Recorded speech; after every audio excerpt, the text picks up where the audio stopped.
Contrary to the rumors that you've heard, I was not born in a manger. I was actually born on Krypton and sent here to save the planet Earth. We cannot continue to rely only on our military in order to achieve the national security objectives that we've set. Everybody somewhere between the ages of 18 and 25 will serve 3 months of basic training. We've got to have a civilian national security force that's just as powerful, just as strong. Yes, we can. Obama's healthcare plan will include coverage of all essential medical services. Yes, we can. Obama is a cruel hoax. He works for Wall Street. He's an agent of finance capital. Where did you come up with the number $700 billion? Here's the Treasury spokeswoman's quote. It's not based on any particular data point. We just really wanted to come up with a really big number. To Democrats and Republicans who've opposed this plan, I say, step up to the plate. A few members were even told that there would be martial law in America if we voted no. Secretary Henry Paulson is no George Washington. I don't think anyone questions, Mr. Kashkari, that you're working hard. Our question is who you're working for. Obama pledged that he would resume the Security and Prosperity Partnership talks between Mexico and Canada that President Bush initiated. The old boss is starting to look a lot like the new boss. Robert Gates is going to remain on the job as defense secretary for at least a year. Plenty of sources knew about this meeting, told us and others that it was at Hillary Clinton's house, but clearly it wasn't. We've got to give them a stake in creating the kind of world order that I think all of us would like to see. We see you causing a depression so you can blow out the economy and consolidate it and bankrupt it. We know that you are enemies of free humanity, and we are here standing against your tyranny.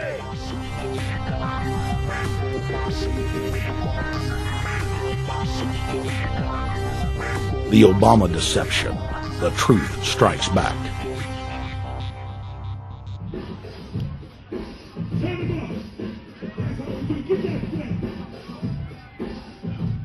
Barack is like the manager of Burger King.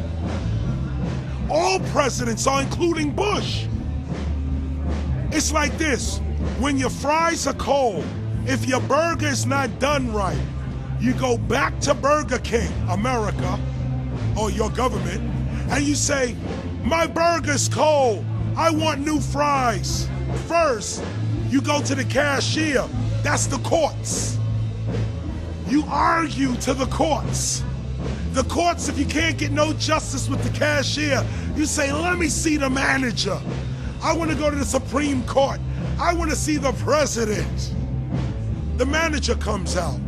Hi, what can I do for you? Now the manager can override the decisions of the cashier, but you never get to see the franchise owner of Burger King. If you really have a problem with your burger, you need to go see the franchise owner. We need to go to the top or to the bottom. We need to go to where the real architecture of government is. And it's not in a president. It's in a global scheme. Politics in America today is identical to pro wrestling. And what I mean by that is, in front of the cameras and the public, we all hate each other. I'm going to kick my opponent's butt. I'm going to whale him from here to high water and beat the crap out of him. Yet behind the scenes, we all are friends going out to dinner. Went to dinner together. And it's all a work. All intermarried. Show business. It's showbiz. And that's what you have today in politics. The Democrats and Republicans aren't really opposed to each other. Left and right mean nothing. The only thing that counts is, are you working for Wall Street or are you trying to defend the people against the financiers? It's pretty obvious that there's some gigantic financial institutions that have been pulling the strings of politicians in this country for a long time. And just the fact that we have it set up where they can donate millions of dollars to these guys' funds, these guys' campaigns. I mean, how do we not expect it all to go bad? America in 2009 was desperate for change. The past 8 years had been a disaster. Those weapons of mass destruction got to be somewhere. Maybe under here.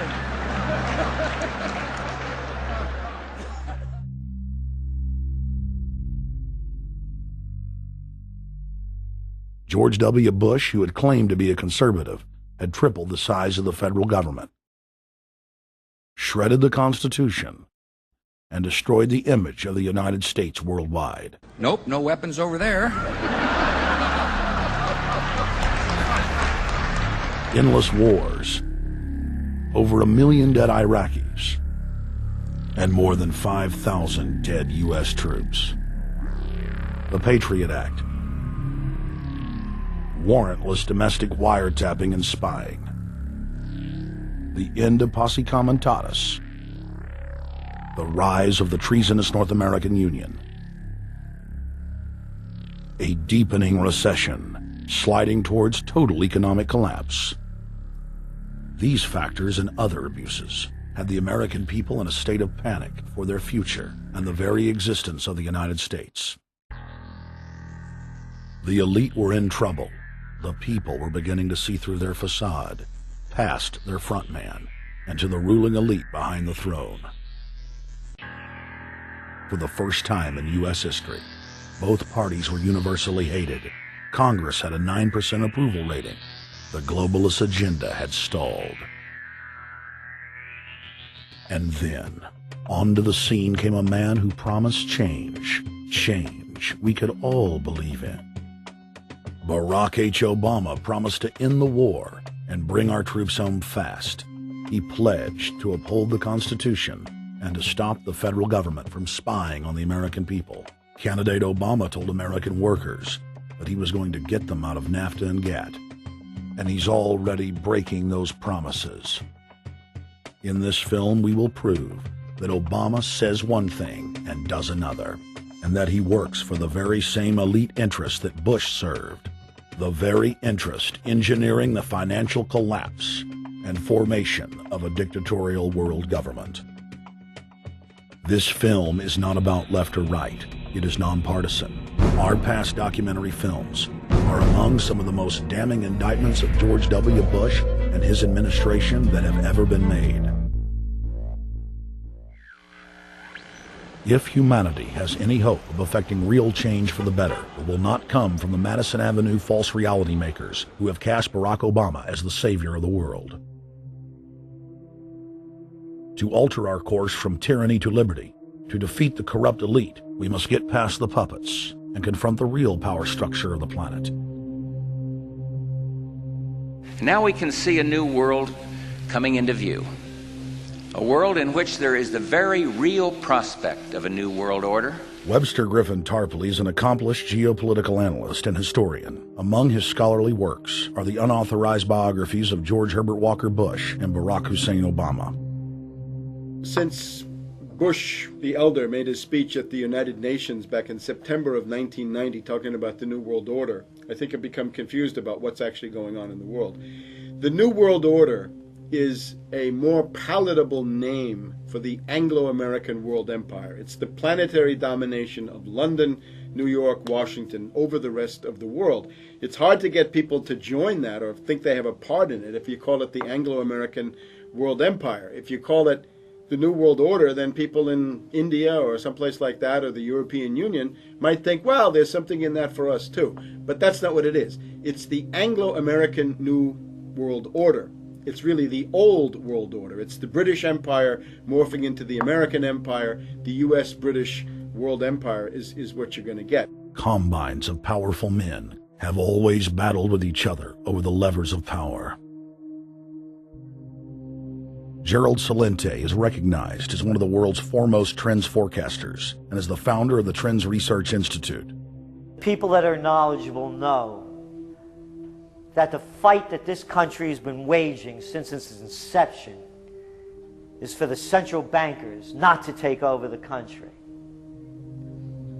And that's why people like Andrew Jackson were elected. And that's why people revere people like Thomas Jefferson and others. The takeover has happened, and it's a corporate takeover.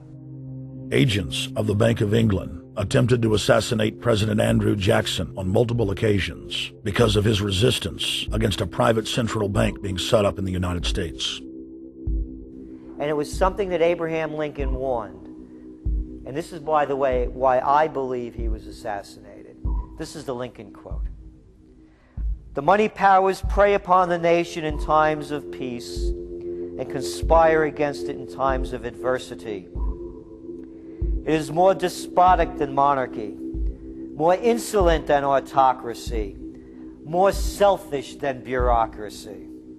I see in the near future a crisis approaching that unnerves me and causes me to tremble for the safety of my country. Corporations have been enthroned. An era of corruption will follow, and the money power of the country will endeavor to prolong its reign by working upon the prejudices of the people until the wealth is aggregated in a few hands and the republic is destroyed." Wall Street has killed Main Street. So I know how unpopular it is to be seen as helping banks right now, especially when everyone is suffering in part from their bad decisions. I promise you, I get it. Up until about the Kennedy assassination and the beginning of the war in Vietnam, the United States is a very powerful engine for world progress. It's the assassinations, the Kennedy assassination, and the others in the 1960s, the beginning of the Vietnam War, and the beginning of the absolute domination of the Wall Street Group over every other interest. Nobody else counts except the Wall Street money masters. That has now made the United States into no longer a force for progress, but something very different, often a force for destruction in the world. The military-industrial complex has taken over the country along with the Wall Street gang. If you look also at the people that Obama has put on his appointments list, it's all Wall Street. It's government of Wall Street, by Wall Street, and for Wall Street. There's nobody from heavy industry. There's nobody from the auto sector, nobody from Silicon Valley, nobody from big oil, nobody from defense, no labor, no women, no retirees, no small business, nothing. It's pure Wall Street.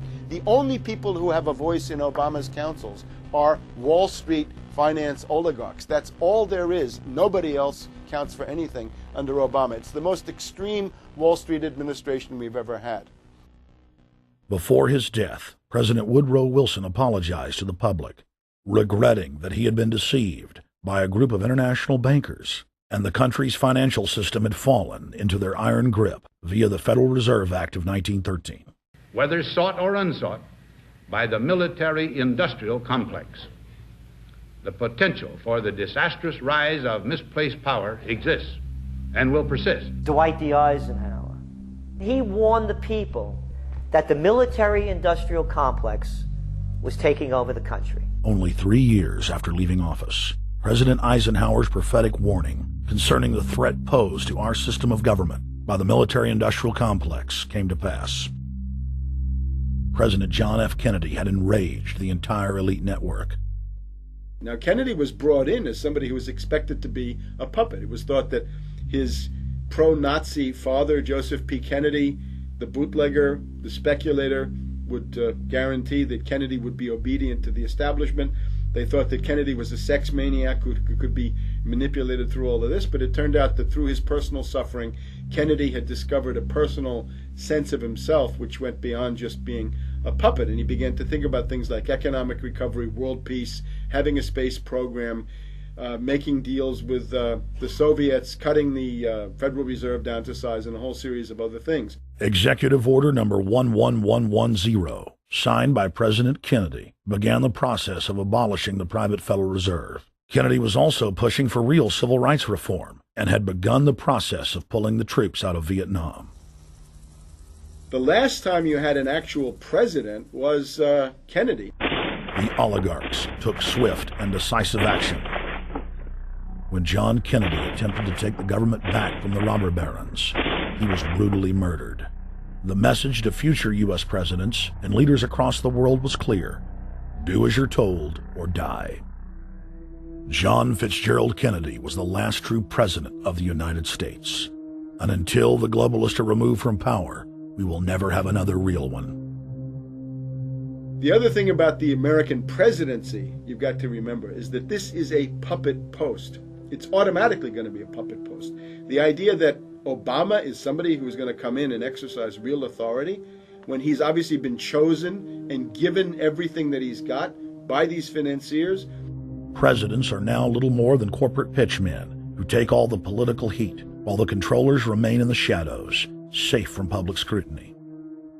Hip-hop icon KRS-One is not just known for selling millions of albums. He has led a tireless crusade against youth violence and has been a strong voice for human rights. If they controlled it before, what makes you think they're not controlling it now? The country was on a verge of revolution. They threw a black man up. Now we like this.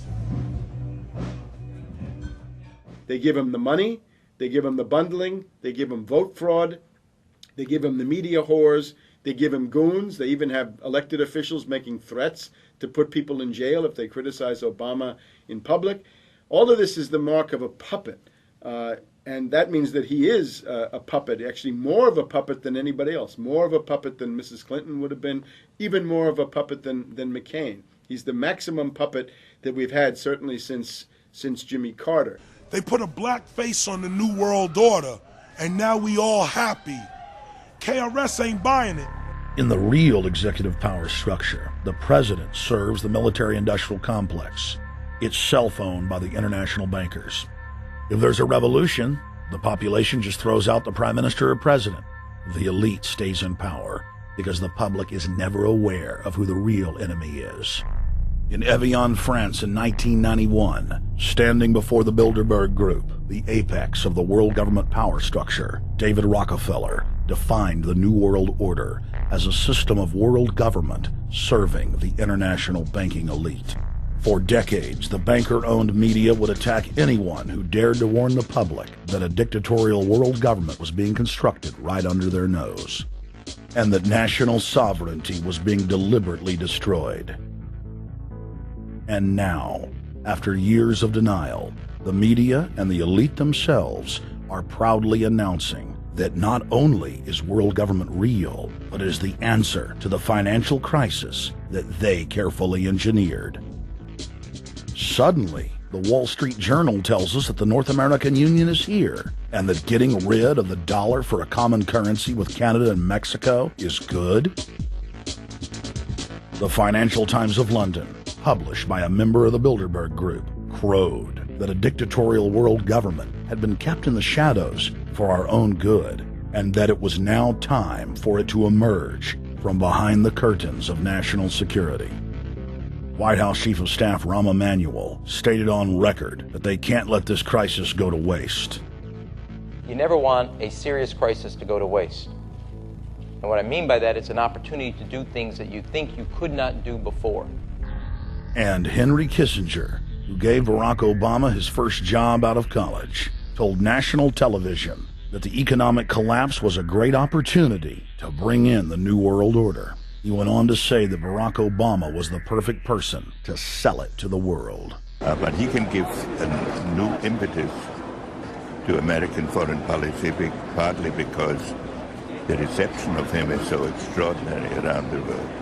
I think his task will be to develop an overall strategy for America in this period when really a new world order can be created. It's a great opportunity. It isn't just a crisis. In June of 2006, our team traveled to Ottawa, Canada, to gather intelligence on the shadow government's agenda for the coming years. I think that's the Queen. Investigative journalist and best-selling author Daniel Estulin had been tracking the Bilderberg Group for more than 16 years. His moles inside Bilderberg informed him that the elite were planning to first run the price of gas up to $150 a barrel, unimaginable in 2006. He also reported that after suckering the middle class back into the stock market, the group was going to implode the subprime mortgage market and destroy public confidence. Well, one of the things that we're getting from this morning's conference was about the energy crisis, the price of oil. The afternoon conference, which started about 4 o'clock, 4:30, they were talking about one of the American delegates, I wasn't told who exactly it was talking about the the concern that the American citizens have had with the housing prices going down, so they're not investing that money. So what they needed to do is they needed to create the illusion that everything is going well. So what they're going to do over the next year and a half, is to bring the market back up to 1998, 1999 levels. They're going to get all the suckers to invest whatever little money they have left over, and that's when they're going to make the economy bottom drop out. They need to destroy the economy because as we're running out of oil, when people don't travel, at least that's what they're saying, when people don't travel, when people don't have money, they don't travel, they don't spend any money, which means you don't waste a lot of oil and natural gas. That's the afternoon's So how does conversation. this source, I mean, just ballpark, I mean, so you have the sources of... Well, actually, they're true people who are members of the Bilderberg Club. It's actual members that are... They're members of the Bilderberg Club who for years and years and years have been going and participating in all the conversations. And they've always been dead on, always. And last year they said the oil prices are going to go up to 150. At the time it was 39, went up to 76, basically doubled. If it doubles again, it's going to be back to where these people They say. attack Iran, it will it not. Year after year, Estelin and other reporters like Jim Tucker are able to report on future events with stunning accuracy, all because they know the agenda of the Bilderberg Group. The Bilderberg Group sits at the top of the world power structure. 125 of the richest and most influential individuals on the globe make up its membership. From Istanbul, Turkey to Chantilly, Virginia, we have tracked the elusive Bilderberg Group. Bilderberg always insist on a media blackout. By June of 2008, we had already figured out that Barack Obama was the elite's puppet of choice. The national media claimed that during the weekend the Bilderberg Group was scheduled to meet, that Obama had speaking engagements set for Chicago and the Midwest. We knew better. In a classic bait-and-switch, the Obama campaign told the press corps to get on Obama's campaign plane, and that Obama would join them on the flight to Chicago. Campaign staff then slammed the door shut. The fawning press had been shanghaied as Obama's campaign aircraft lifted off without Obama. Robert, why were we not told about this meeting and that the senator wouldn't be on our flight until the doors were shut and we were about to taxi to take off? Again, we had a desire, Senator Obama had a desire to do some meetings. Others had a desire to meet with him tonight in a private way, and that's what we're doing. We set up these meetings. They're being done tonight. Again, Is there more than one meeting? Is there more than one person with whom? I'm not going to get into all the details of the meetings. I don't know that I've got a ton more different answers for all of your questions. Obama wasn't going to Chicago. He had a meeting to attend, a secret meeting. Initially, it was believed that the secret meeting took place at Clinton's Washington, D.C. home. Obama's spokesman denied that, but won't confirm where the former rivals met. He also declined to comment on their topics of discussion. For a day and a half, the mainstream media engaged in a wild goose chase, trying to find out where Hillary and Obama had gone. 3 cover stories later, the corporate press had to admit they had no idea where the 2 candidates had gone. And to this day, Clinton and Obama aren't talking. Plenty of sources knew about this meeting, told us and others that it was at Hillary Clinton's house, but clearly it wasn't. In 2008, the trail led us to the Westfields Marriott Hotel, right outside Washington, D.C. We just flew into Washington, D.C. We're driving to the Westfields Marriott. Tomorrow, the hotel's closed throughout the week, into the weekend for the Bilderberg Group meeting. We're going to check in the night before. They're going to kick us out tomorrow. So we're going directly into the belly of the beast. The hotel will be filled with at least 5 spy agencies: CIA, Defense Intelligence, Mossad, European Union security. We checked into the Westfields Marriott 48 hours before hotel guests were scheduled to be thrown out ahead of the annual meeting. The building was nestled in the heart of the military-industrial complex, with the National Reconnaissance Office and Raytheon just a stone's throw away.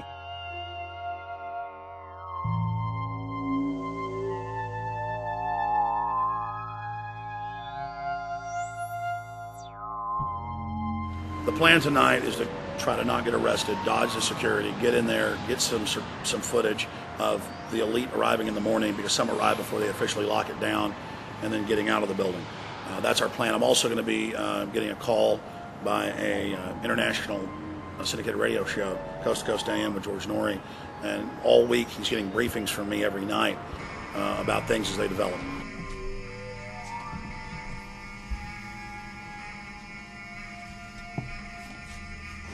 George, we're sitting here in the room. As the phone rings with your producer, Tom Danheiser, to put me on, the fire alarm goes off.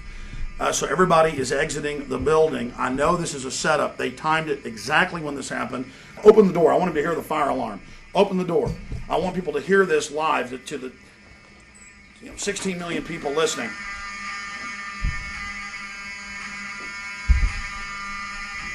George, do you hear that?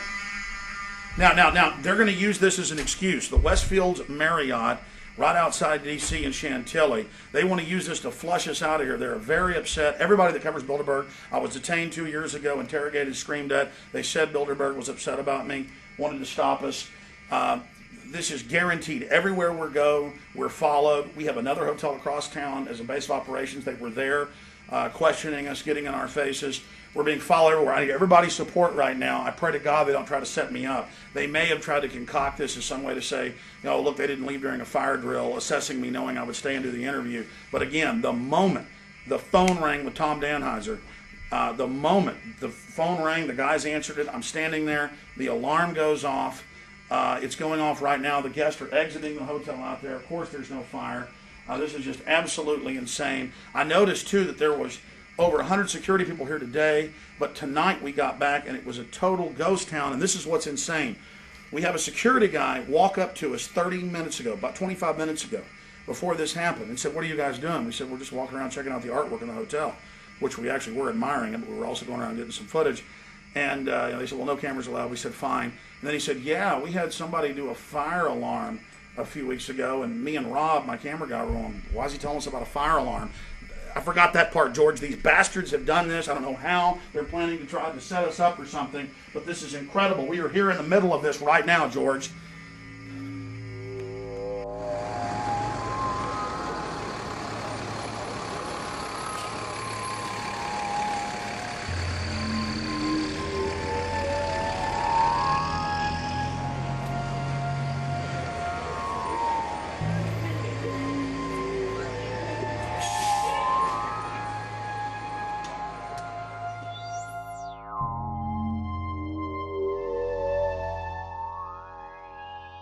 There you go. Stay there. Keep it locked.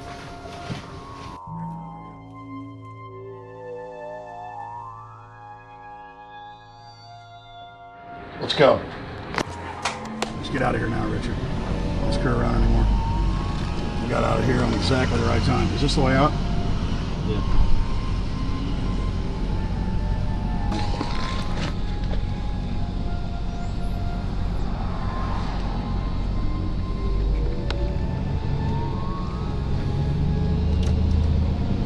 We got a car right behind us.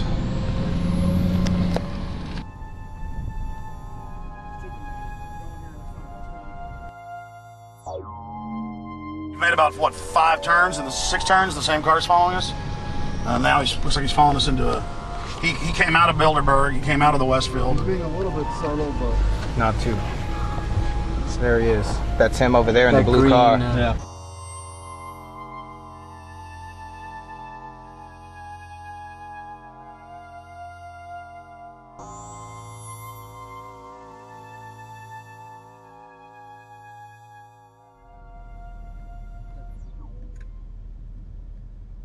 We're headed back to the Marriott here in Chantilly, Virginia, the scene of Bilderberg 2008. We successfully infiltrated the last day and a half inside, got out with some great stuff. We've been tailed, and now we're going back to cover the dignitaries, the elitists, as they arrive. And right now is the prime time for them to start arriving for the next 3 or 4 hours. We took about a 30-minute break. I'm sure we missed a few, but it doesn't matter. Because we've got scores of people that just organically are listeners, info warriors that are out here taking action.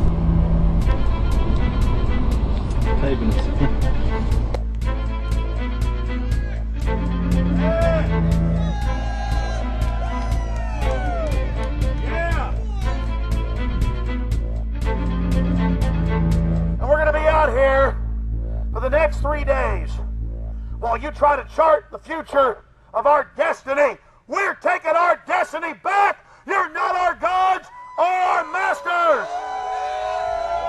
We witnessed at least 7 convoys of armed Secret Service entering the Westfields Marriott, and internal sources confirmed that both candidates did attend at least one meeting inside the conference. While the Bilderberg Group was 100% successful in 2008 at keeping their name out of the mainstream media, they did not fare as well when it came to the exploding independent press.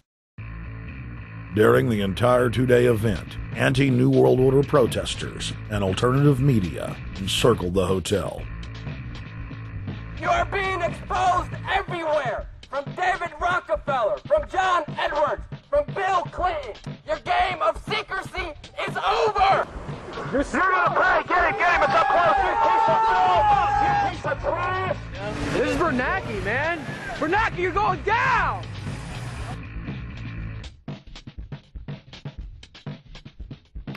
Obama, we know you're here, Obama.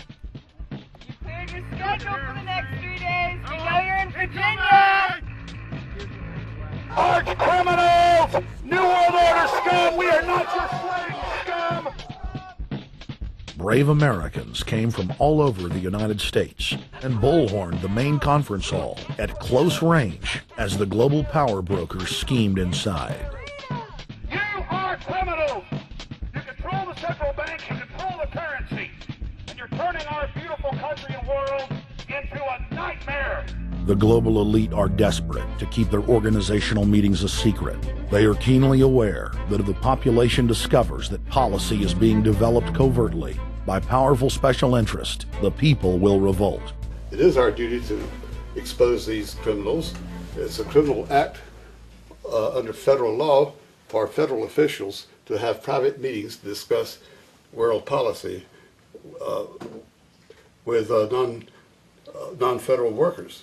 So everybody from the State Department, Treasury Department, White House, Defense Department, and others who show up, as they always do, they're committing a criminal act simply by being here to attend a secret meeting with officials from other countries to discuss U.S. policy in the world.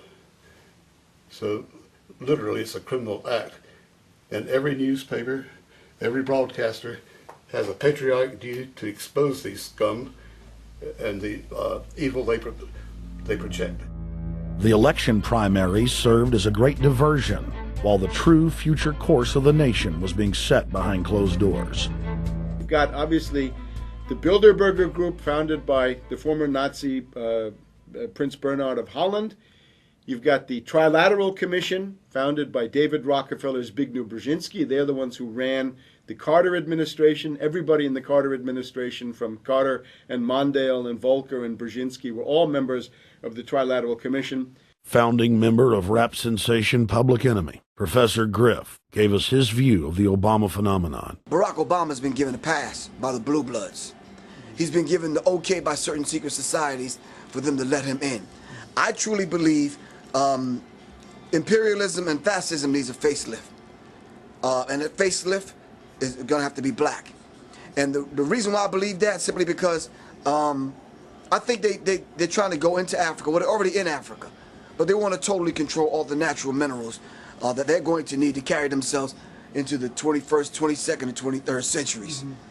You follow me? So I think they have to go through a phase of galvanizing the masses of dark-skinned people that truly believe that change needs to come, but the change that they're talking about is not necessarily change for the better as far as the masses of the people. It's probably a better change for them. It's not going to change for us, the little man on the totem pole.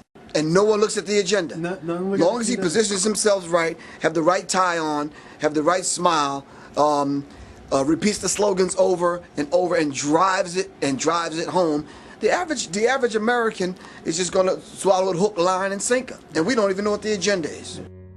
Writing in his 1964 book, With No Apologies, Senator Barry Goldwater said, The Trilateral Commission is intended to be the vehicle for multinational consolidation of the commercial and banking interest by seizing control of the political government of the United States. The Trilateral Commission represents a skillful, coordinated effort to seize control and consolidate the four centers of power: political, monetary, intellectual, and ecclesiastical. What the Trilateral Commission intends is to create a worldwide economic power superior to the political governments of the nation-states involved. As managers and creators of the system, they will rule the future. Bilderberg issues executive decisions and prime directives to its subdirectorates for implementation. The Trilateral Commission takes the Bilderberg Group agenda and executes it through regional roundtable groups throughout Europe, Asia, and the Americas. The Council on Foreign Relations serves as the managing roundtable group in the United States sector. The Council on Foreign Relations has dominated every administration since the days of FDR. The way in which they make policy and rule is that they are a polycentric oligarchical system. You have to be a finance oligarch. Remember, this is not a society ruled by generals, not by priests, not by bureaucrats, not by demagogues, none of those, but by bankers. Bankers rule, and the bankers set up these institutions. They set up things modeled on the Royal Institute for International Affairs, Chatham House, and the Milner Round Table of the period right after the Boer War, so even before World War I. You had the British setting up these round tables, institutes with publications and conferences, and this is how they make policy. Upon Obama's inauguration, members of the Bilderberg Group, Trilateral Commission, and CFR flooded into every position of power in the executive branch, replacing Trilateral Commission and CFR members who previously filled the positions during the Bush administration. When you look at the U.S. ruling class, you'd have to say that they're a really pathetic bunch of failures and bunglers. They are a miserable excuse for a ruling class. And that's one of the big problems we have, is you go from Clinton to Bush to Obama. What stays the same is the ruling elite that gives these puppets the orders that they act on. And these orders are wrong-headed, let's say the least. They're basically bankrupt. They're going to lead to the collapse of this civilization. What they're doing is using the existence of the United States as a formerly powerful nation state to act out their Wall Street fantasies of world domination and maintaining their capital structures and maintaining their system of looting. And this can't be done. So the basic question is, they've hijacked our country and you got to take it back from them. You've got to drive Wall Street out of the government, and at that point you'd have a reasonable chance of getting back to prosperity and some kind of peace and order in international affairs. We had a chance to speak with economist and author George Humphrey. They have created a power elite, and we're not talking about the millionaire down the street. You can't even be a member of their club unless you're a multi-billionaire. And friends, this is not about rich versus poor. This is about a very, very small handful of the worst criminal element on this planet, manipulating and destroying the good people of this nation and of this world. About this Obama with change. Look at the people he's put in to mastermind the economic recovery.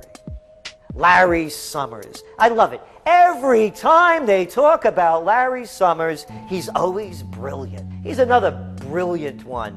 He's the one that helped dismantle the Glass-Steagall Act, the banking act that was put in place in the 1930s, so the banks couldn't become the banksters that they become. In the 1990s, you had the beginning of the derivatives bubble, thanks to people like Alan Greenspan, Rubin, Summers, a lot of the people who are now back in the Obama administration. And the derivatives, I think, are the centerpiece of this entire problem today. These are the same people, Geithner from the Treasury Department. Could you imagine that?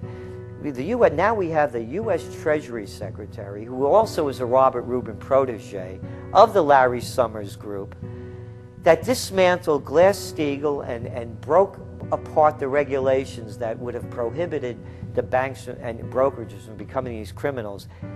He was the former president of the New York Federal Reserve, And now he's our Treasury Secretary? And as we all know, the Federal Reserve is as federal as Federal Express. It's a private bank. And now we've put this guy in charge of it? I mean, Wall Street has hijacked Washington in broad daylight. Every single one of his appointments support the status quo. Every one of his appointments are there to screw the American people. Every single one of his appointments are people who are working to bring down the Republic and the Constitution of this country.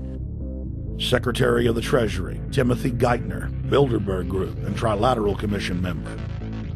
Secretary of State Hillary Clinton is a Bilderberg and CFR member. She is also married to Trilateral Commission member William Jefferson Clinton. Ambassador to the United Nations, Susan Rice, Trilateral Commission. National Security Advisor General James L. Jones, Bilderberg, Trilateral Commission, and CFR. Deputy National Security Advisor Thomas Donilon, Trilateral Commission, CFR. Special State Department Envoy Henry Kissinger, Bilderberg Group, Trilateral Commission, and CFR. Chairman, Economic Recovery Committee, Paul Volcker, Bilderberg Group, Trilateral Commission, Council on Foreign Relations. The Director of National Intelligence, Admiral Dennis C. Blair, Bilderberg Group, Trilateral Commission, CFR. Secretary of Defense Robert Gates, Bilderberg Group, Trilateral Commission, CFR. Deputy Secretary of State James Steinberg, Bilderberg Group, Trilateral Commission, CFR. State Department Special Envoy Richard Haass, Bilderberg Group, Trilateral Commission, and President of the CFR. Obama Presidential Advisor Alan Greenspan, Bilderberg Group, Trilateral Commission, CFR. State Department Special Envoy Richard C. Holbrooke, Bilderberg, Trilateral, CFR. And the list goes on and on. Even if Barack Obama were the most wonderful person in the world, he was groomed and brought to power by the global elite to carry out their agenda. Humanity must look past Obama and realize that presidents come and go, but the shadow government and their program of global enslavement continues. How could people be so stupid and gullible to believe a bunch of political people? So people who voted for Obama were trying to express, I think, first of all, something worthwhile. The hatred for Bush, Cheney, the neocons, the desire to punish the Republicans for their adventures, their police state, and their economic depression. The second question was on the economy. People felt that Bush was selling them down the river into a world depression. He is, of course, the new Herbert Hoover in that regard, so they were trying to get something different from that. The tragedy, of course, is, and this is really why Obama was groomed and prepared over a period of almost 30 years now, that Obama is there to frustrate and to deceive all of those hopes. Obama is a cruel hoax. He's a bogus sham. He's an absolute denial of everything that you'd expect from an American president. It is very disturbing to see well-meaning people falling for high-tech propaganda over and over again. It happened after 9/11. The American people en masse were swept into a mob psychology, irrationally throwing their common sense to the wind and doing whatever the administration told them to. The general public eventually caught on to the fact that George W. Bush was a deceitful thug and that the economy was in free fall. In the midst of it all, Barack Obama was there, speaking out against the abuse of the people at the hands of the establishment. With the election of Barack Obama, the world rejoiced that the United States was no longer in the hands of madmen. But unfortunately for humanity, this was another vicious fraud. I want to like the guy. He speaks gently, he's intelligent, he seems to be a man of peace. He is just as charismatic as they come. But you know what? Is that a tree is really, really measured by the quality of its fruit. And when you kind of put away all the flowery words, when you put away all the rhetoric, when you put away all the rock and roll music, what he does is what's important for the people of this country, starting with the truth. Obama is notoriously a liar. He promised that he would get out of Iraq, I think within 16 months at some point. We had Samantha Power telling the Scotsman that he wouldn't be bound by those promises, and sure enough, he's now not going to be bound by those promises. Obama pledged in hundreds of speeches and interviews that within 6 months of being elected, he was going to bring our troops home from Iraq. But after he was inaugurated, the story changed. Now he said that they would look at bringing some of the troops home in 16 months. 2 weeks later, his story had changed again.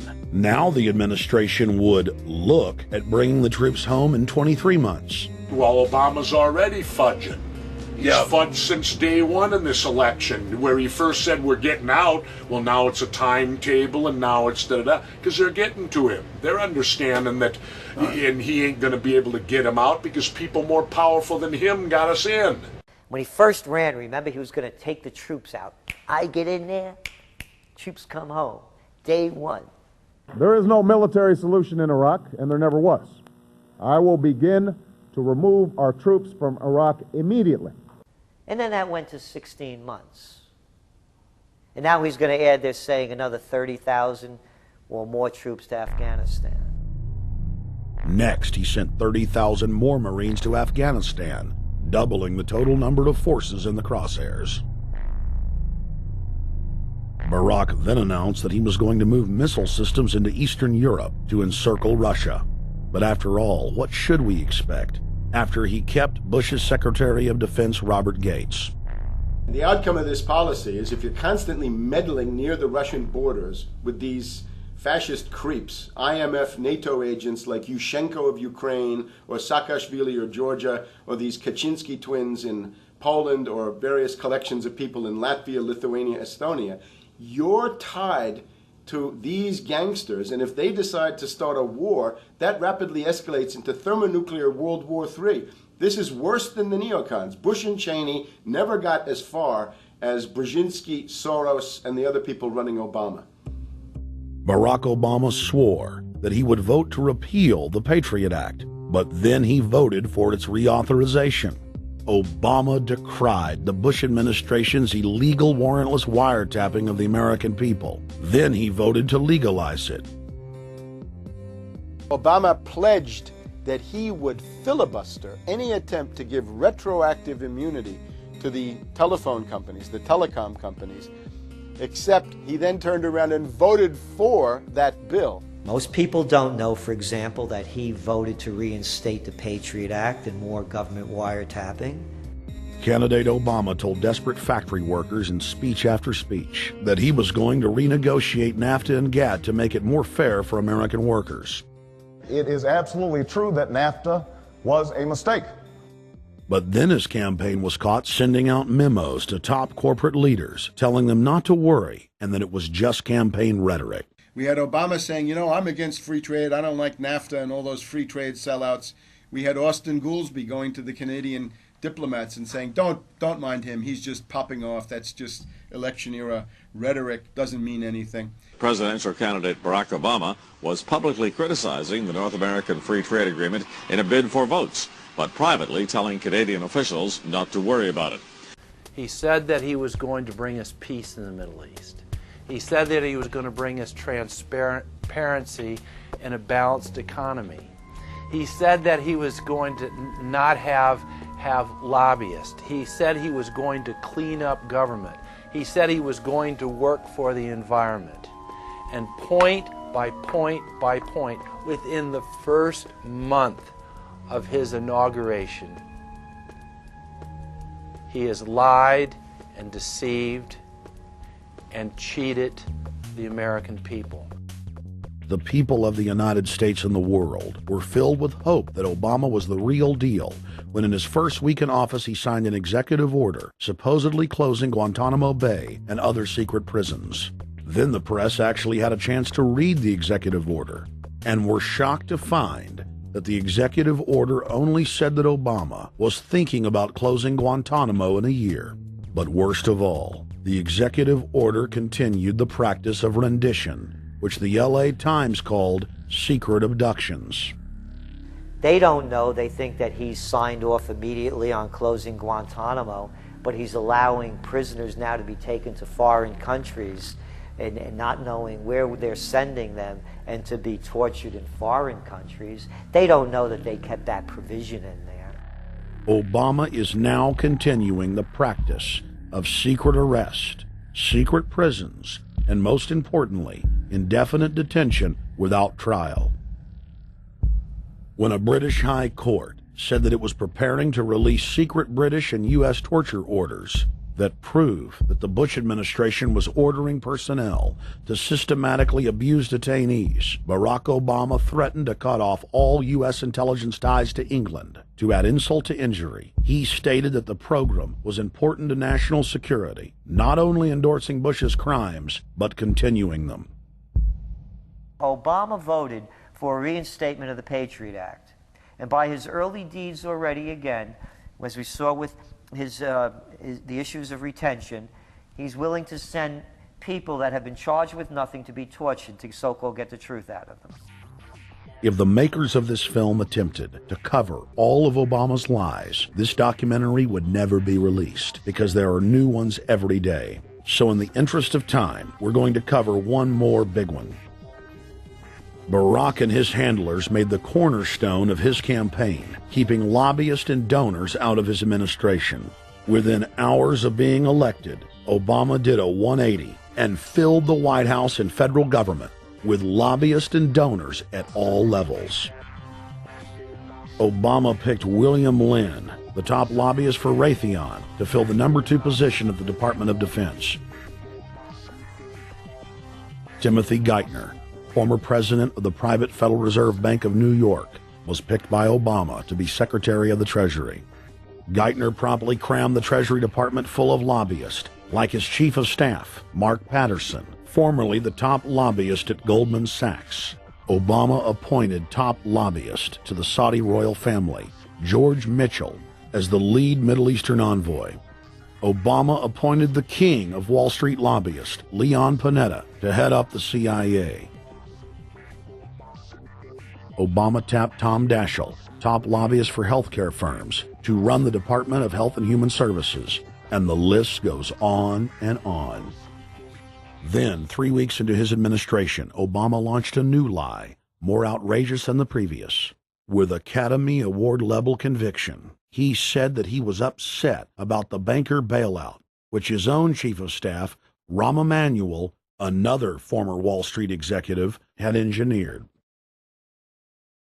Obama said that he had signed an executive order capping the CEO salaries of those who had taken the bailout money. There was just 2 problems. All the major banks and brokerage firms were exempt, and the new order only dealt with any future bailouts. And those were to be on the honor system. What gets people upset, and rightfully so, are executives being rewarded for failure. AIG, Bank of America, and Citigroup, which have received billions in bailout money, don't fall under this plan. Only banks negotiating future agreements with the government will be restricted. But this appears to be built on an honor system, and White House Press Secretary Robert Gibbs had a hard time explaining how enforcement would work. Well, let me get, I will get clarification from Treasury on that. Generally speaking, this is already the biggest liar and the biggest disappointment that we've seen in recent history. And again, qualitatively beyond the rather low standards set by Bush the Elder and Clinton in terms of delivering on promises. Bottom line, Obama is a fantastic actor and an even better liar. His track record is clear. He has done the opposite of everything he told the people he would do. They'll make up one lie after another. And if you believe these people, knock yourself out. I don't believe a word they say. Within 1 month of the passage of the first banker bailout bill, the press reported that over $5 trillion had just disappeared out of the U.S. Treasury. By December, the amount of money that had been stolen had reached $8.5 trillion. The leadership of both political parties circled the wagons and would not discuss where the money had gone. Enough, man! In the Fed! In the Fed! In the Fed! Informed Americans protested the private Federal Reserve System at all 38 of their regional governorship offices. Arrest Bernanke and Paulson! Arrest all the criminals that stole the banker bailout money! It was refreshing to see people standing up against the real power structure, not being distracted by the elite's frontmen like George W. Bush and Barack Obama. We traveled to Dallas, Texas to cover We the People taking on the real enemy. Hey, I want to talk to the workers up there on the parapet. The ones smoking cigarettes and just jump back.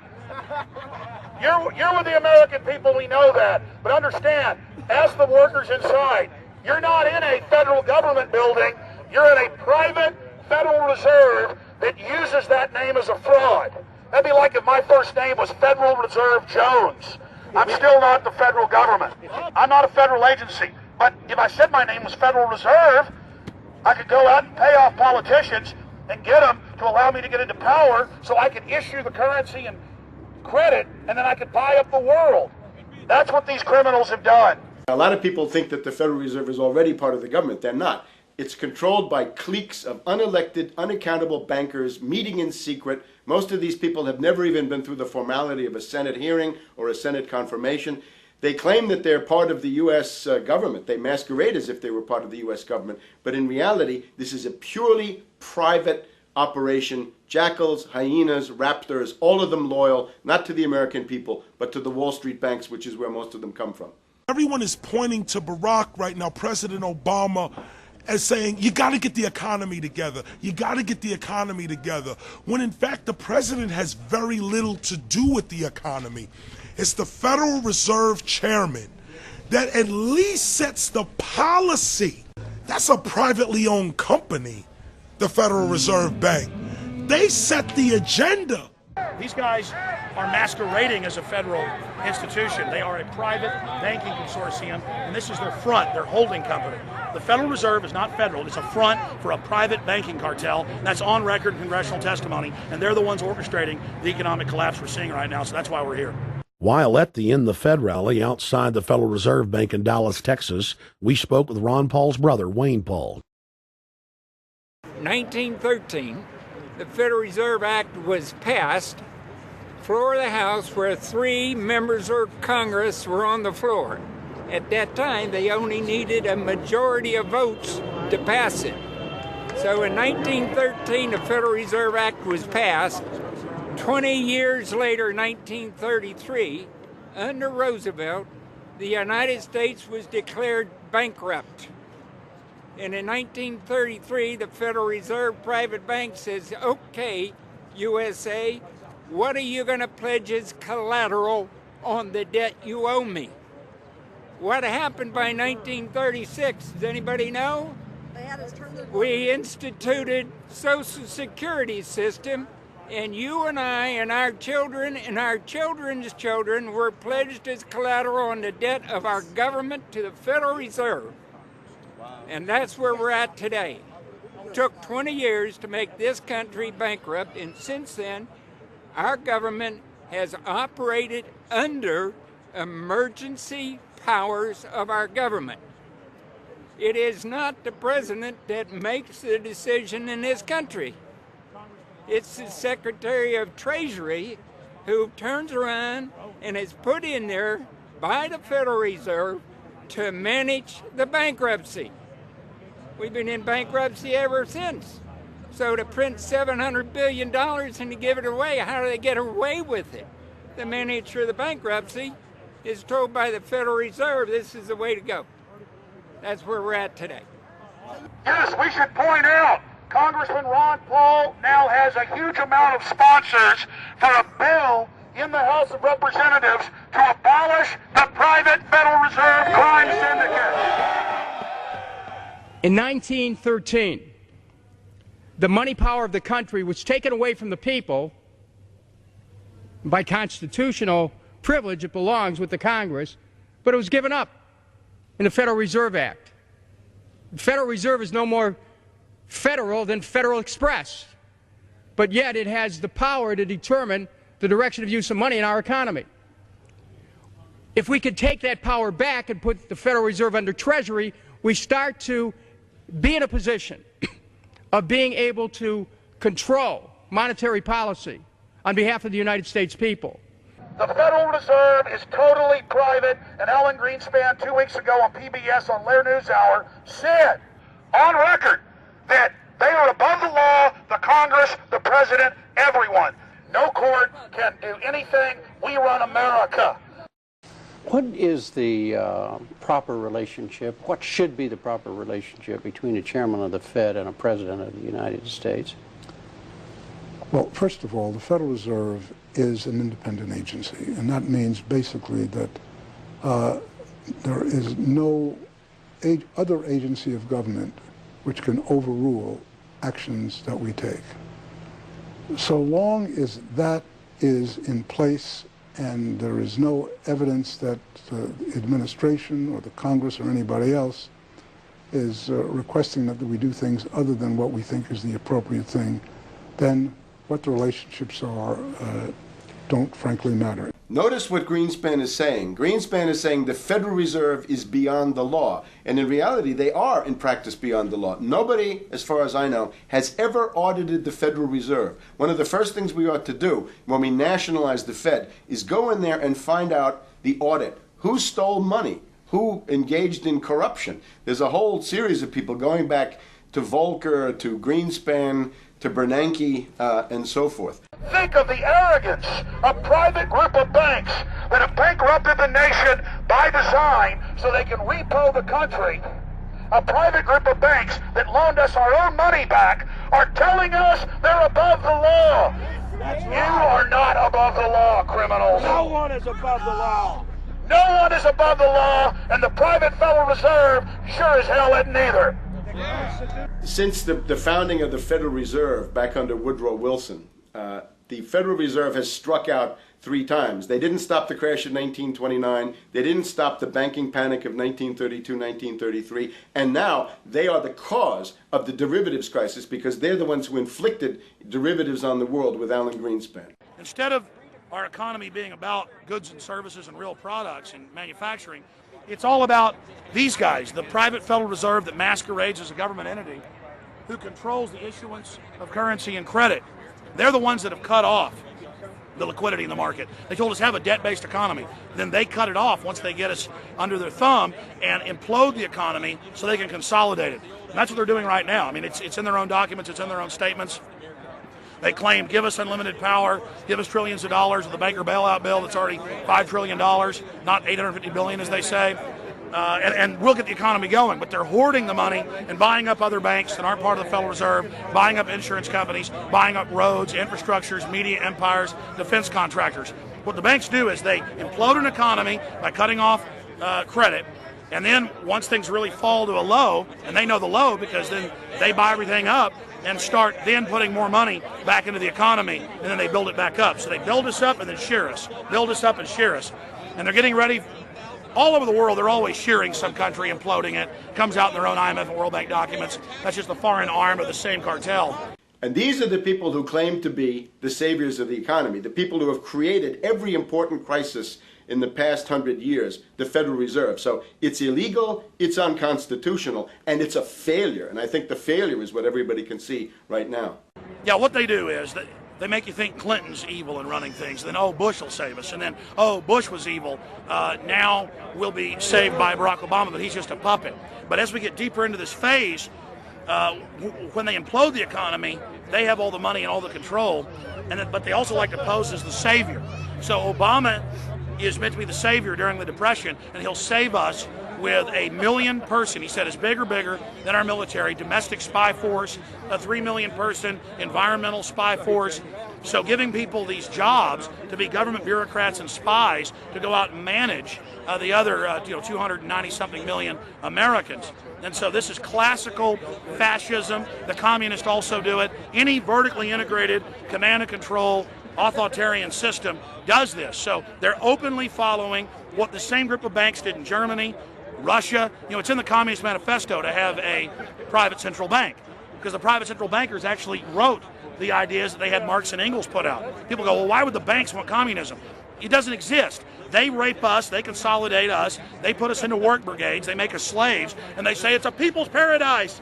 Look at it, boy, you're really doing good. And then they transfer all the wealth of the nation offshore. The globalists are outside all the nations. That gives them safety, and they play countries off against each other.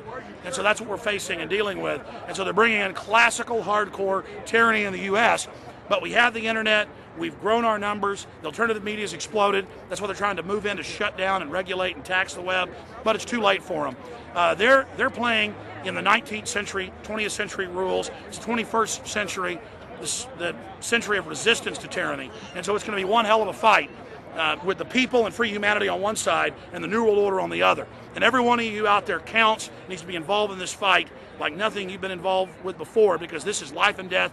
Everything depends on exposing these people. Everything depends on showing the people that this is the New World Order, this is the criminals. We're dealing with the king rats here, the people that are carrying out tyranny worldwide. And either they fall or we fall. Either worldwide darkness and a new age of tyranny and oppression and with a scientific overlay, or a new age of liberty and freedom and a new renaissance. The choice is the people's out there. Okay, we can tell you what's going on. You can check it out for yourself and find out it's true. But don't wait. Investigate now. Get involved now. Go out there and reach out now. We don't have time. If you're looking for the solution, look in the mirror. Look right into the mirror, because you out there, men, women, old, young, black, white, doesn't matter. It's going to be up to you if they win or if liberty succeeds and the people have a chance of having any future. These are cold-blooded eugenicists. These are cold-blooded people who think they're God, think that they're our masters, that think that we're animals. These are the guys that funded Lenin and Stalin and Hitler and Mao. These are the guys, it's all on record, that bankroll this stuff. They are hardcore vicious, and they must be resisted. You're watching The Obama Deception. We're going to go right back to the film in just a minute. But I wanted to take some time out in the middle of the film to encourage all of you that are watching it online right now to go to Infowars.com and purchase a high-quality DVD of the film. Or you can go to PrisonPlanet.tv and download a high-quality DivX version to burn to disc or DVD to give to your friends, your family, your neighbor, and your community.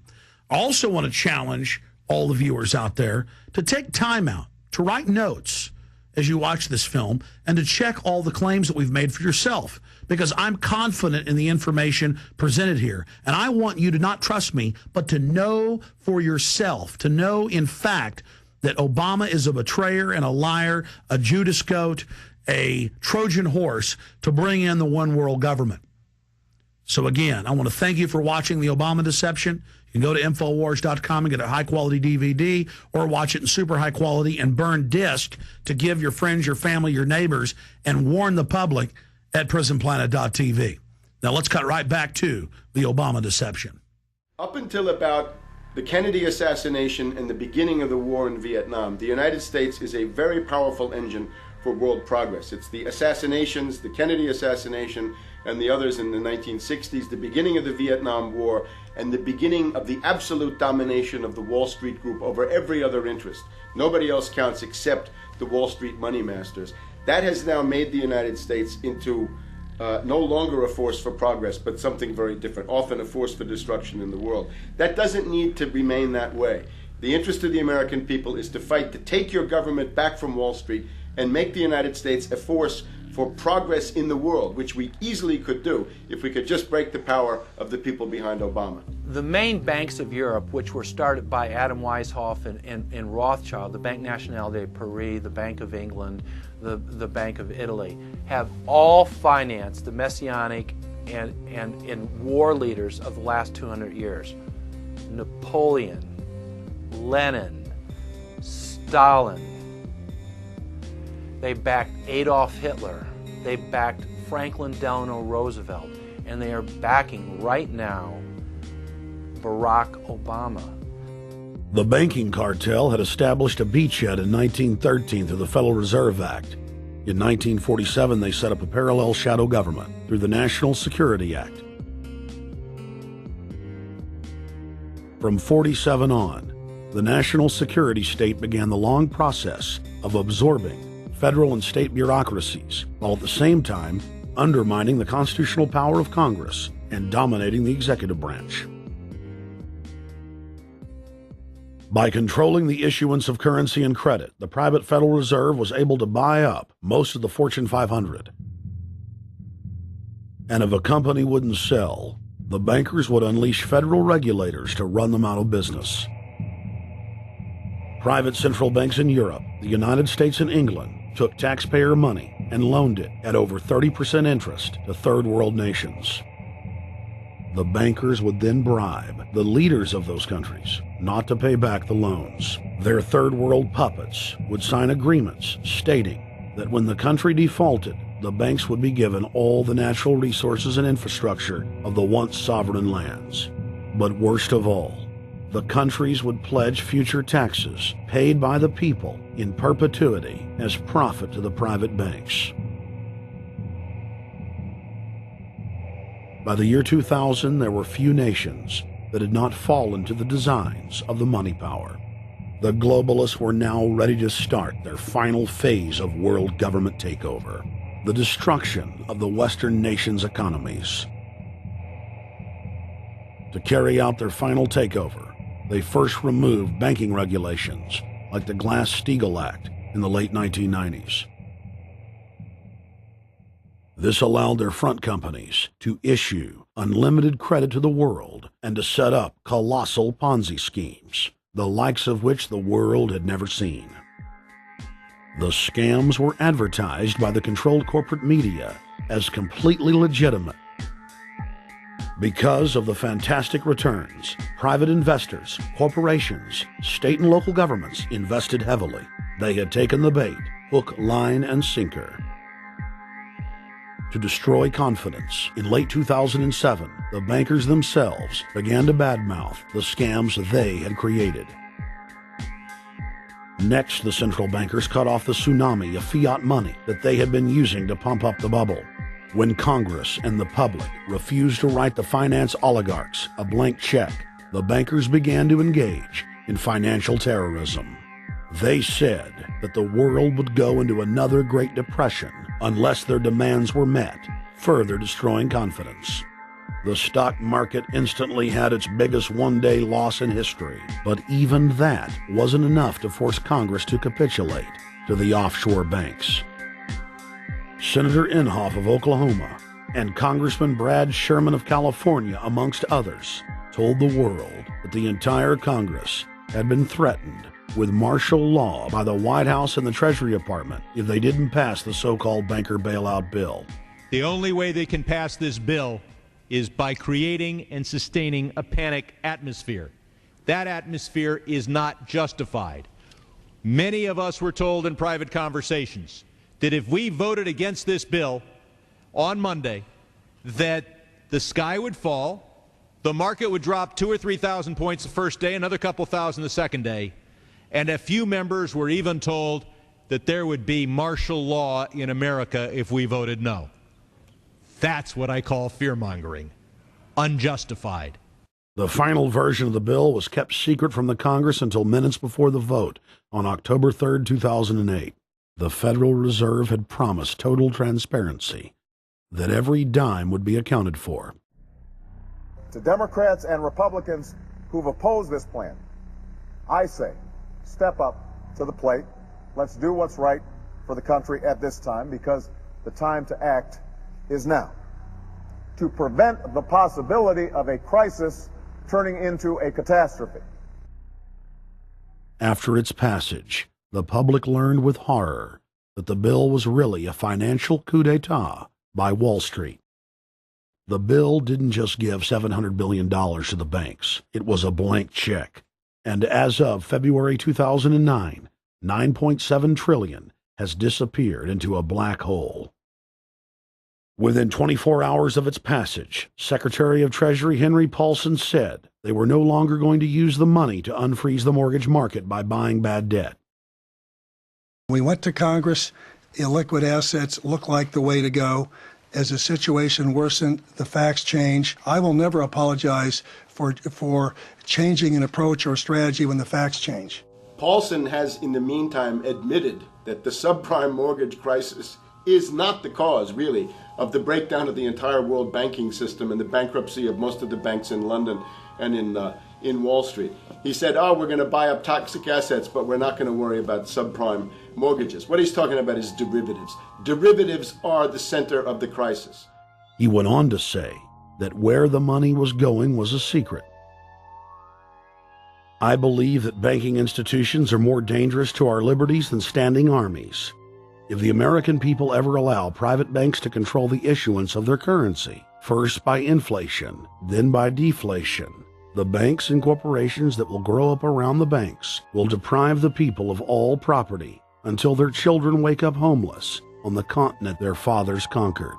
The issuing power should be taken from the banks and restored to the people, to whom it properly belongs. Thomas Jefferson, 3rd President of the United States.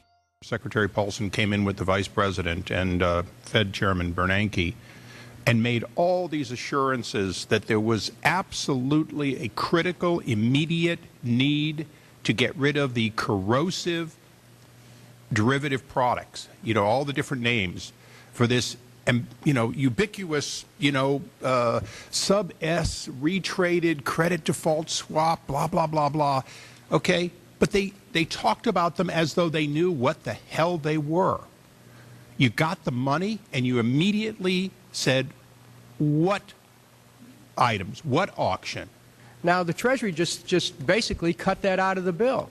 And what we have here is a situation where banks are hoarding the money that they're getting from the TARP. They're using the money to purchase other banks. And all of a sudden, the Treasury sent a signal to the banks, forget about it. We're going to give you the money that you want, and you do what you want with it. Unless you direct it specifically, it's not going to happen. I don't think anyone questions, Mr. Kashkari, that you're working hard. Our question is who you're working for. Throughout its passage, President Bush and Senator Obama worked in tandem to get Congress to pass the bill without even having time to read it, despite the fact that in major polls, 98% of the American people were against the bill. The leadership in both parties were for it. And I really want to commend Barack Obama, because as we were involved in the this and that and different provisions of the bill to persuade people, he really gave them confidence that this was the right decision for the American people, even though it wasn't, in our view, a great bill for them to vote on. I want to take a particular moment to also thank the individual who's not here, and that is Barack Obama, who made numerous calls not only to all of us, but to members of our caucus, and helped us gather the votes on the Democratic side to pass this legislation. Bank heads then bragged to the press that they were hoarding the bailout money and using it to buy up smaller, healthy banks and insurance companies. Their plan was working like a charm. Next, the central bankers loaned the federal government back $787 billion of our own money at interest for President Obama's so-called stimulus package. And just like the banker bailout, Congress was given less than an hour to read the 1,070-page-plus stimulus bill. Barack Obama, who had pledged on the campaign trail to wait 5 days before a bill could be voted on so that the Congress and the people could have a chance to read it, said that the stimulus was too important and it had to be passed before anybody could see it or read it, or the crisis would turn into a catastrophe. Doing little or nothing at all will result in even greater deficits, even greater job loss, even greater loss of income, and even greater loss of confidence. Those are deficits that could turn a crisis into a catastrophe, and I refuse to let that happen. After its Friday passage, in gangster fashion, President Barack Obama took a 4-day vacation and said that there was no rush to sign it. The spending bill was really a takeover bill, designed to further federalize the states and to pay off rich donors that had donated to both parties. As the world slid deeper into depression, the bankers celebrated the fire sale that they had created. I believe the phrase burdens of the office is overstated. Yes, Kelly. Why me? Oh, the burdens, you know. Why did the financial collapse have to happen on my watch? It's just pathetic, isn't it? Self-pity. And I don't believe President-elect Obama will be full of self-pity. With their access to unlimited fiat capital, they could now buy up sectors of the world economy not already controlled by them. For over a century, the Anglo-American establishment had worked to bring the world system to this point. Artificially engineered global bankruptcy. In an address before the Trilateral Commission in June of 1991, David Rockefeller laid out the elite's ultimate goal. The supranational sovereignty of an intellectual elite and world bankers is surely preferable to the national autodetermination practiced in the last centuries. Now that the bankers were holding the world hostage, they issued their ultimatum.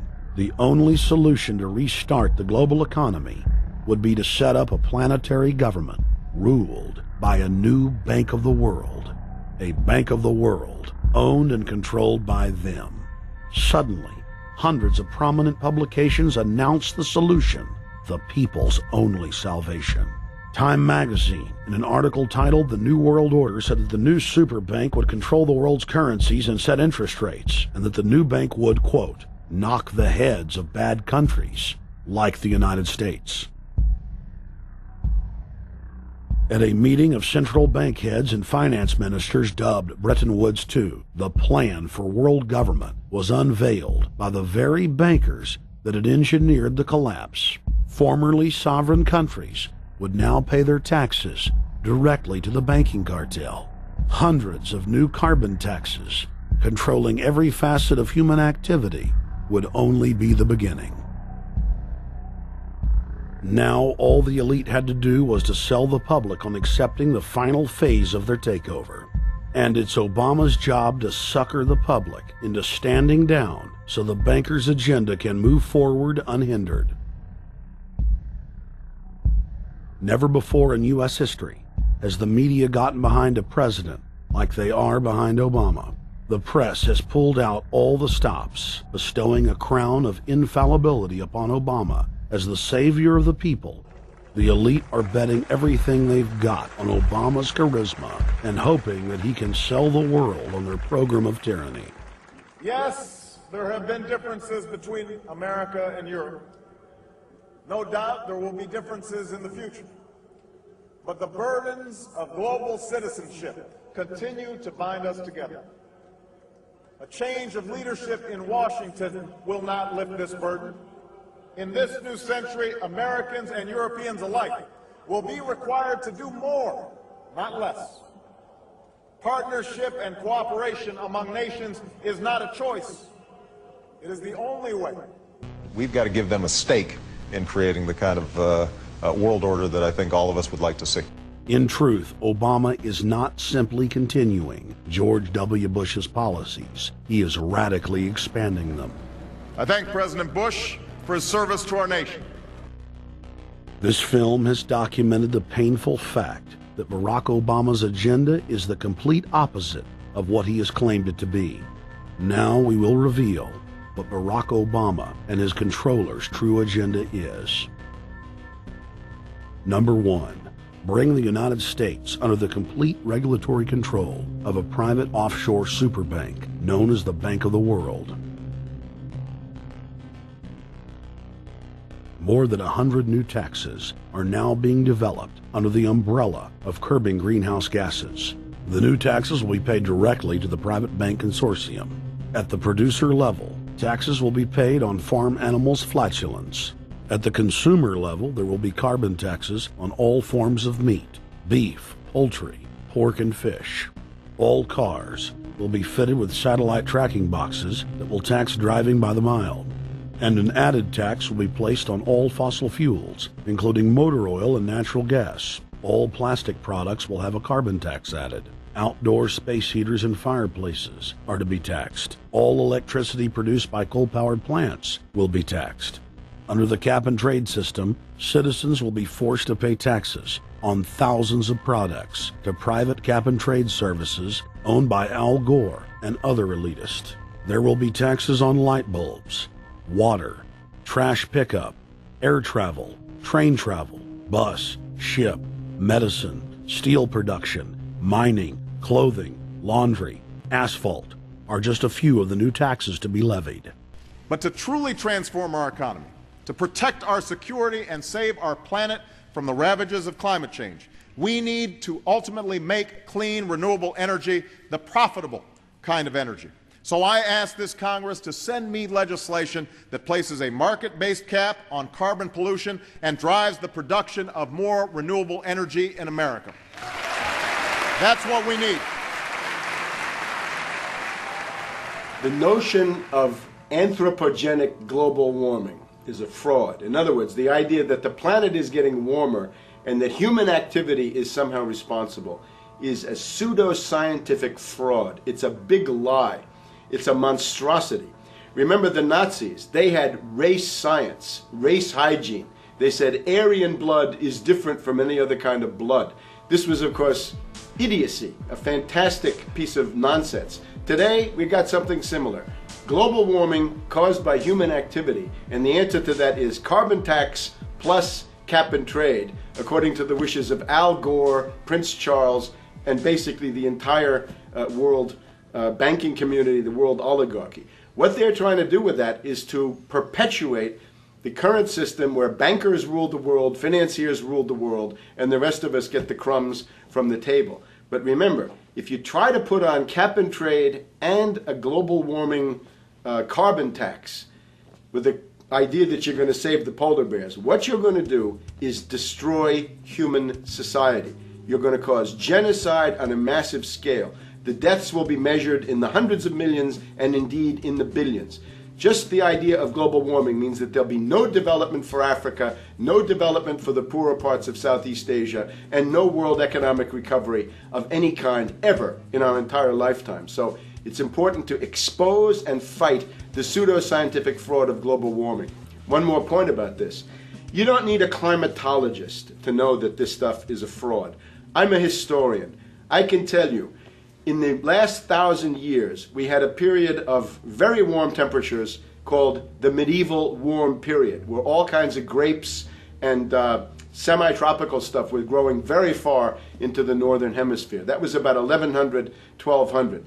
It happened to correspond with an all-time maximum of sunspots.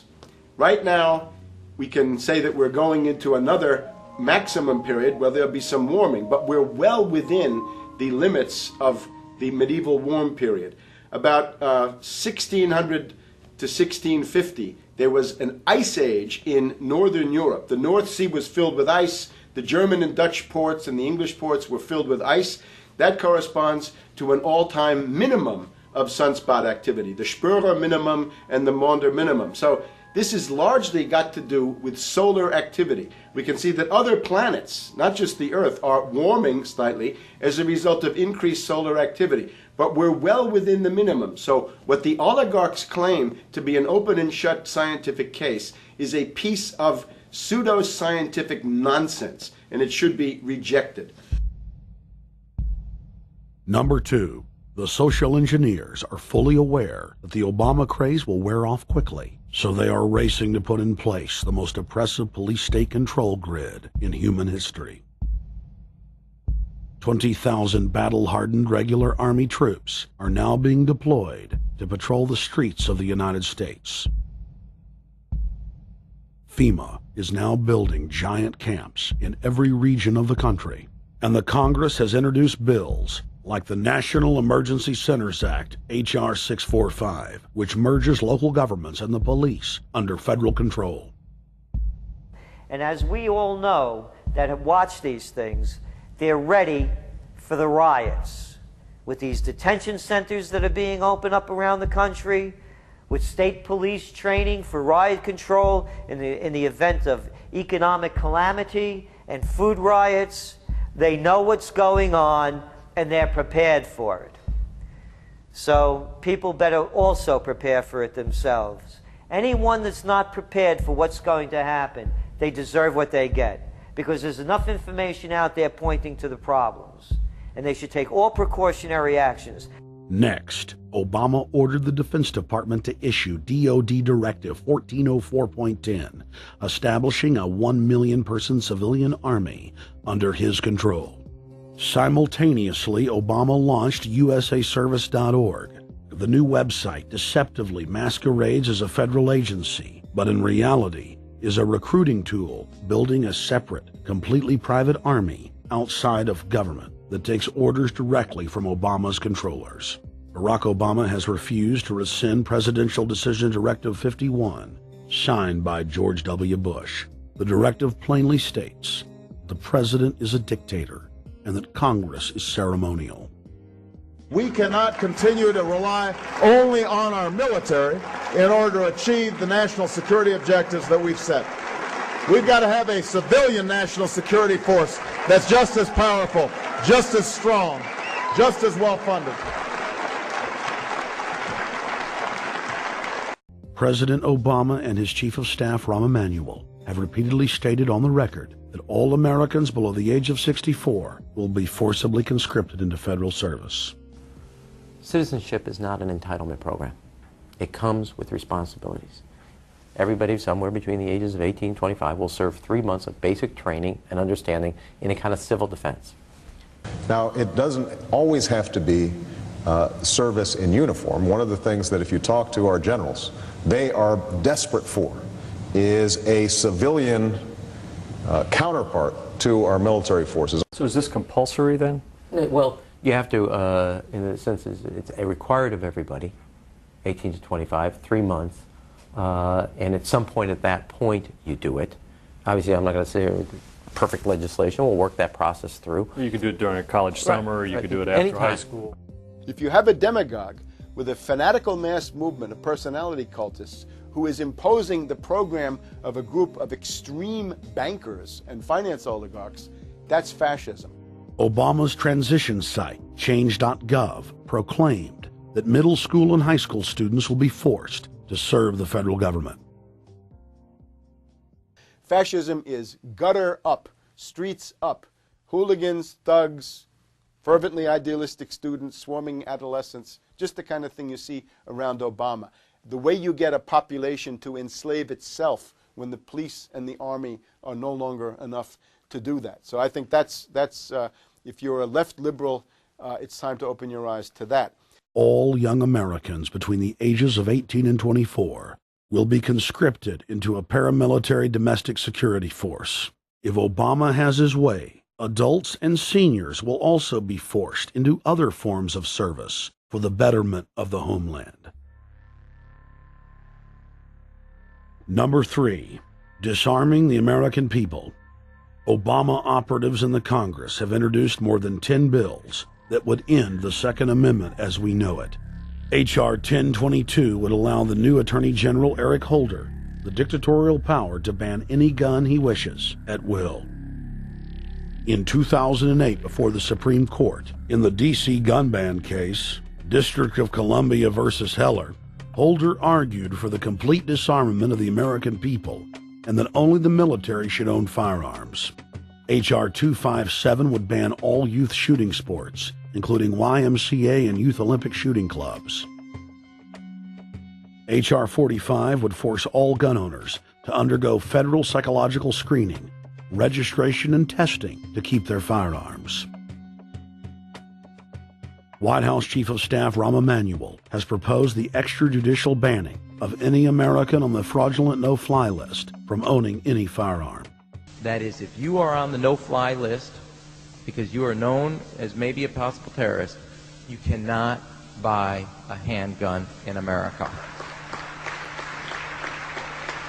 Over 25,000 Americans are added each month to the no-fly list, which numbers over 1 million people who have not been charged or convicted of any crime. It's a case of mistaken identity for a 5-year-old boy from Normandy Park. He had trouble boarding a plane because someone with his same name is wanted by the federal government. King 5's Mimi Jung is live at SeaTac Airport to explain. Mimi.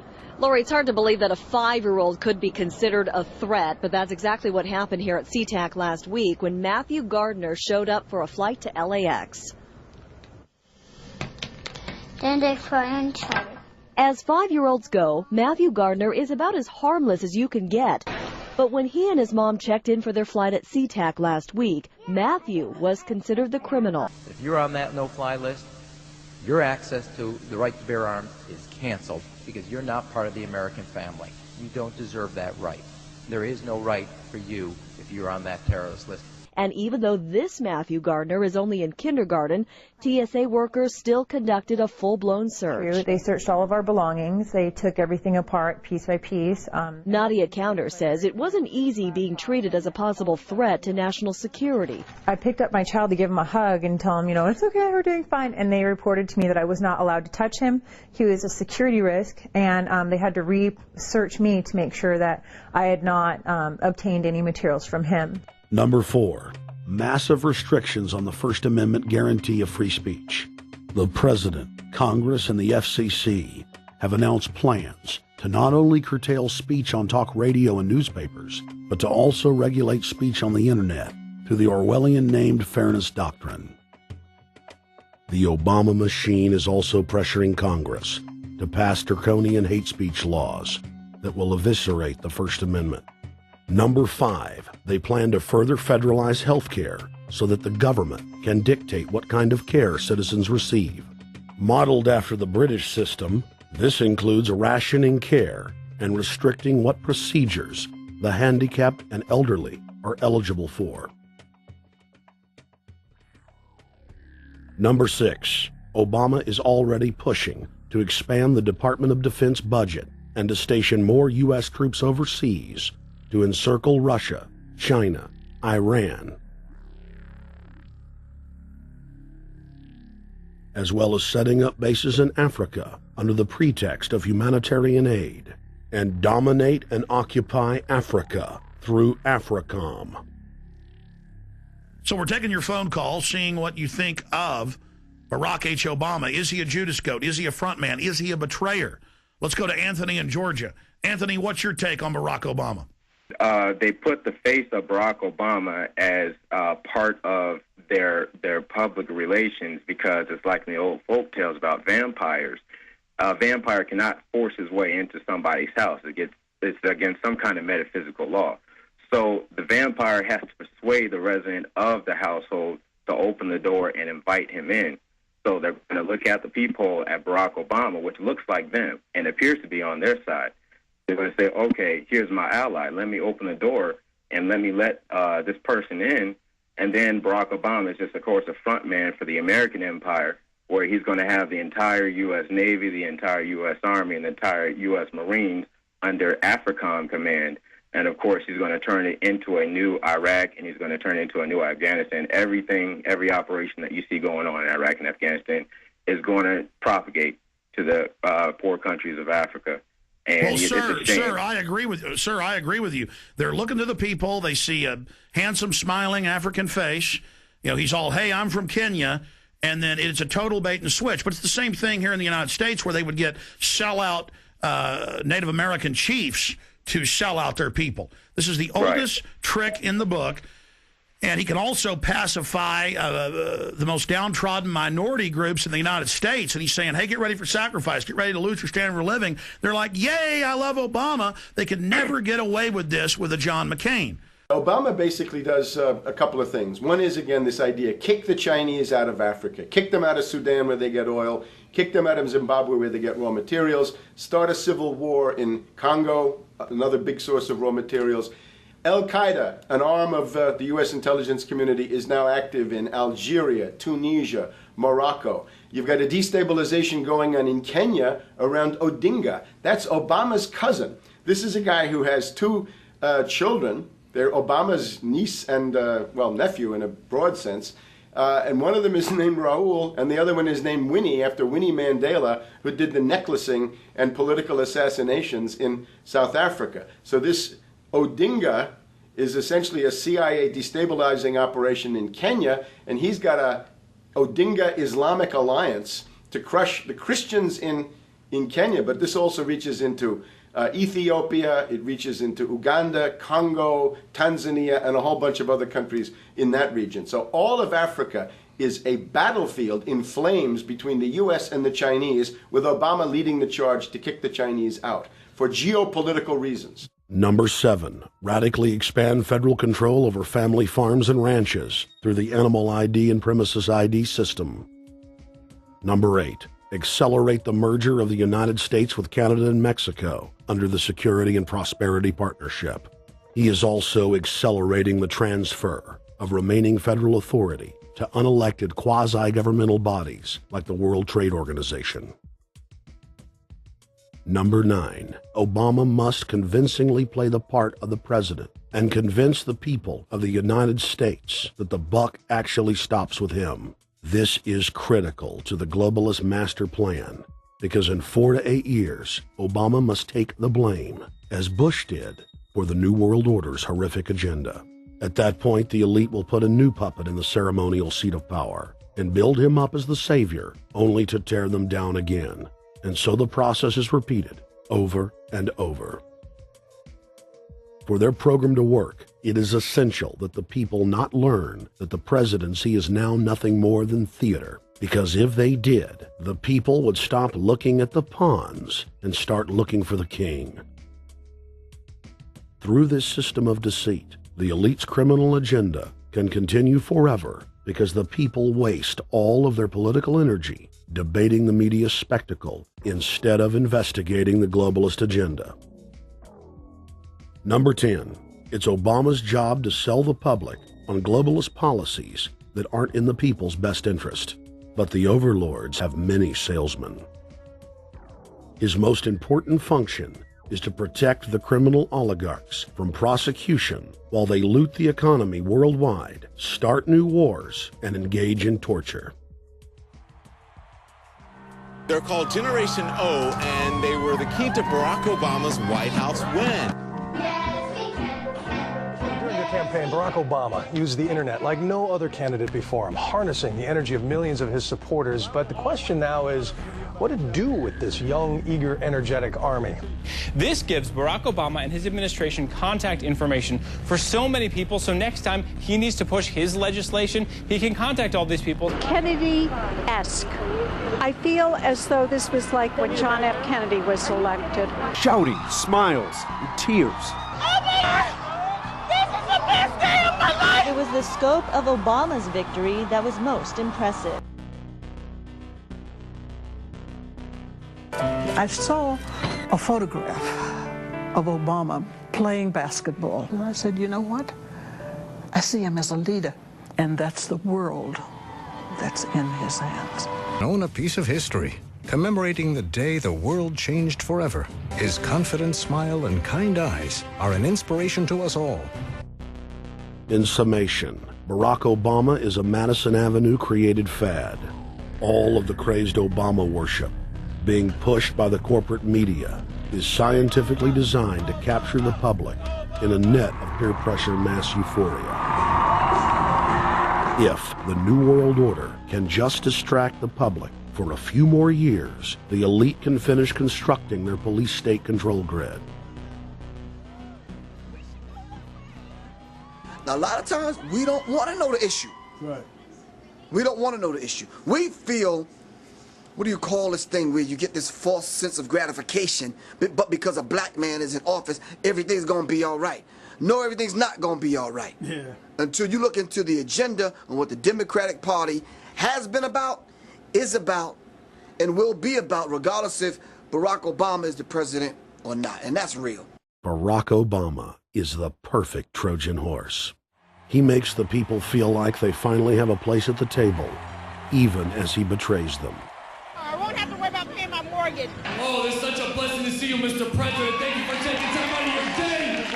Never in my life would think that this would ever happen. Sadly, many Obama supporters can't see what's right in front of their faces because they've already invested their very identity in this artificially created cult movement. Throughout history, it has happened over and over again. People turn their intellect over to cult of personality mass movements, and it's happening again. The evidence presented in this film is documented fact. And those that ignore what history has taught us do so at the peril of us all. As frightening as the information in this film is, there are many things we can do to stop the globalist agenda dead in its tracks. First, we expose the cult of Obama for what it is, a sad hoax. Next, realize that we are all being propagandized 24/7. Investigate all information for yourself, be it political parties, the media, or this film. Be aware of the tricks that the elite use, like the staging of false flag terror attacks and other crises. Rediscover the Constitution and Bill of Rights. Promote a culture of true liberty. There is a reason the internationalists are attempting to destroy the sovereignty of all 50 states. They know it is one of the biggest threats to their domination. The federal government has been completely hijacked by foreign interest, and more than 25 states have recognized this fact and are moving to block the New World Order at the state level by declaring their 10th Amendment powers. But most important of all, there is a huge awakening taking place in the United States and across the world against the globalist agenda. Free people everywhere are joining together and saying no to corruption and tyranny and no to world government. This is the center of endurance, and endurance is what wins wars. Not how many people you kill, but how long can you endure. George Washington lost almost every battle he had, but he endured. He out-endured the British. And that's how the battle was won. Endurance. And each and every one of you watching this, every single one of you, is just as important as the people who were our founding fathers. As that you are just as important as the Sons of Liberty who met in the 1770s to philosophize about freedom, to philosophize about a republic, to philosophize about a truly free country with a republic. There's 1 billion people on the planet. It only takes one to change it. Are you the one? There may be everybody in your classroom bugging out. Your whole school may be on fire with kids wilding, bringing guns at. But are you the one? Nature has a way of abundance. Nature puts out a lot of stuff looking for the one. So if you're going to go along with the trend of let's just kill each other, let's disrespect each other, then you're part of nature's plan as well, to be part of just the excess. But if you think more of yourself than just being the excess, you'll do more for yourself. Are you the one? Everybody's not gonna make it, but you have an opportunity to save yourself. Well, we don't have to look back thousands or even hundreds of years to see how dangerous this present day situation is. We can look back to Bolshevik Russia. We can see the takeover by the Bolsheviks talking about the people's revolution, talking about the positive change. And Lenin came in and then Stalin.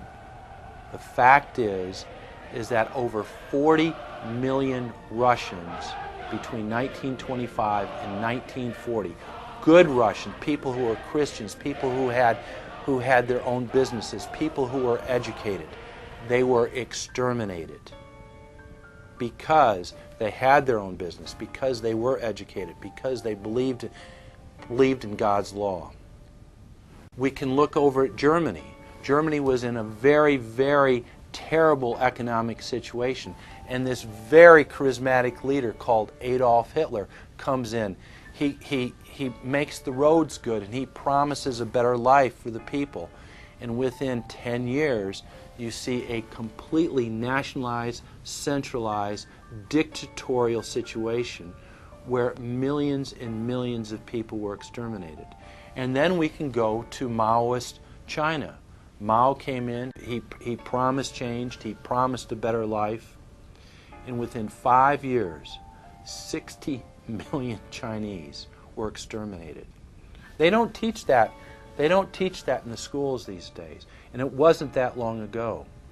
And I pray to God that this will not happen in the United States. And the way it won't happen is if you and your friends and all of us together take action to say no. This country is too precious. It's too wonderful. It's too good of a place to lay down as a victim. Greatness could arise once we break the shackles of the government that's holding us back. One thing America has more than any other country is an entrepreneurial spirit. One thing we have more than any other country is the ability to be innovators. You know, if I was born in Italy, I wouldn't be the trend forecaster I am today because I would have been locked into a culture of thinking one way. We have that freedom of expression and freedom of thought that could free us to create greatness again if Big Brother doesn't come down on us harder. Humankind is at a historic crossroads. The forces of globalism are marching towards absolute despotism. Look in the mirror, count the cost, and decide, are you going to let history repeat itself? Or will you stand tall with freedom lovers everywhere and stop the completion of a world dictatorship?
Thank you for watching The Obama Deception. I want to challenge all of you out there who are shocked by this film to take time out to research the claims of this documentary so that you will discover that we've told you the truth and that, frankly, it's far worse than we could even present here in the limited time we had. And once you find out the claims in this film are true, I want to ask you to do the only thing you can do. Spread the word. Warn your friends and family, your neighbors, about this deception, about this betrayal. We have to warn the people that Barack Obama, despite his fancy teleprompters and his silver tongue, is nothing more than a New World Order frontman, a pitchman, selling you tyranny. Please get the high-quality DVD at Infowars.com. Make copies of it. Get it out to people. Wake them up. Let them know the threat. Let them know what the New World Order and the global banking system is doing. Download high-quality copies at prisonplanet.tv. Whatever you do, get the truth out to the people. Because as Thomas Jefferson said, all that evil men and tyrants need to flourish is that good men and women do nothing. So we cannot stand here idle while this treason is taking place, while this betrayal is unfolding. Thank you so much for watching The Obama Deception.